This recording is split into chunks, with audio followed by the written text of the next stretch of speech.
Bindu Krishna ACC അംഗമായിട്ടുള്ള എങ്ങനെയാണ് BS ഓർക്കുന്നത്? ഇന്ന് രാവിലെ മുൻ പ്രതിപക്ഷ നേതാവ് രമേശ് ചെന്നിത്തല പറഞ്ഞത് പലപ്പോഴും എന്തെങ്കിലും ഒരു വിഷയങ്ങൾ ഉണ്ടായിക്കഴിഞ്ഞാൽ പറയുന്ന കാര്യം കറക്റ്റാണെന്ന് തോന്നിക്കഴിഞ്ഞാൽ നേരിട്ട് ചെന്ന് കാര്യങ്ങൾ പഠിക്കാനുള്ള അല്ലെങ്കിൽ ആ രേഖകൾ വാങ്ങിച്ച് പഠിക്കാനുള്ളൊരു കാര്യം BS ഉണ്ടായിരുന്നു. അങ്ങനെ ഒരു കാര്യമുള്ള ആളായിരുന്നു. തീർച്ചയായും പലപ്പോഴായി നമ്മുടെയൊക്കെ ശ്രദ്ധയിൽപ്പെട്ടിട്ടുള്ളൊരു കാര്യമാണ്. ഒരു രാഷ്ട്രീയ നേതാവെന്ന നിലയിൽ തൻ്റെ ബോധ്യത്തിൽ ഉറച്ചു നിന്നുകൊണ്ട് ജനങ്ങൾക്ക് ഗുണപ്രദമായ രീതിയിൽ പ്രവർത്തിക്കുവാൻ അദ്ദേഹം ശ്രമിക്കും.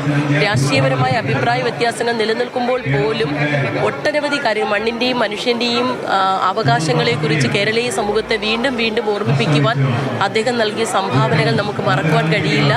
അക്ഷരാർത്ഥത്തിൽ പുതിയ തലമുറയ്ക്ക് നമ്മുടെ ഇന്നത്തെ രാഷ്ട്രീയ പ്രവർത്തനത്തിൻ്റെ ഒരു കുറവായി പലരും പറയുന്നത് പുതിയ തലമുറയുമായി കമ്മ്യൂണിക്കേറ്റ് ചെയ്യാൻ കഴിയുന്നില്ല എന്നുള്ളതാണ്.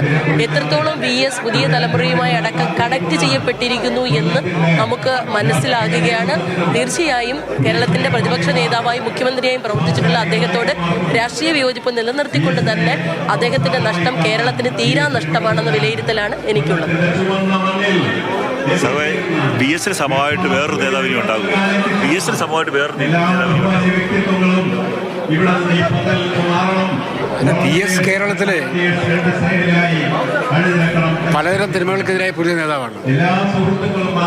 ദേശീയ സ്വാതന്ത്ര്യ സമരകാലത്ത് ബ്രിട്ടീഷുകാർക്കെതിരായി പോരാടി, ദിവാൻ ഭരണത്തിനെതിരായി പോരാടി, ജന്മിനാട് പോലത്തെ തിന്മകൾക്കെതിരായി പോരാടി, കേരളത്തിലെ മനുഷ്യൻ്റെ നീതിക്കും മണ്ണിനും സ്ത്രീയുടെ അഭിമാനത്തിനും വേണ്ടി പോരാടി.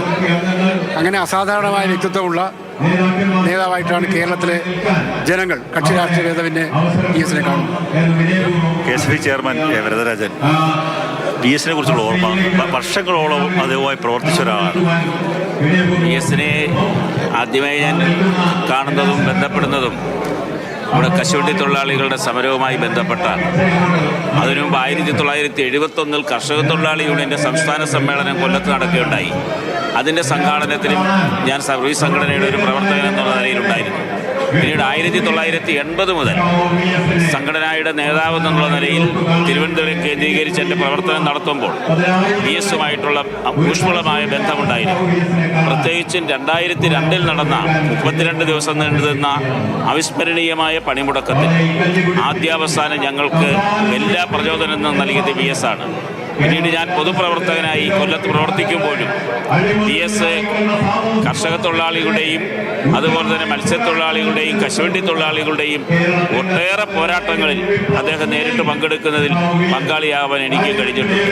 BS എന്ന് പറഞ്ഞാൽ ഏറ്റവും ജനമനസ്സുകളിൽ എക്കാലവും ജീവിക്കുന്ന ഒരു പോരാളിയാണ്. തീർച്ചയായും മനുഷ്യൻ കൊല്ലത്തുള്ളവർ മാത്രമല്ല, ഇന്ത്യയിലെ കമ്മ്യൂണിസ്റ്റ് പ്രസ്ഥാനത്തിനോട് താല്പര്യമുള്ള എല്ലാവരും എക്കാലവും BS ഓർമ്മിക്കുക തന്നെ ചെയ്യും.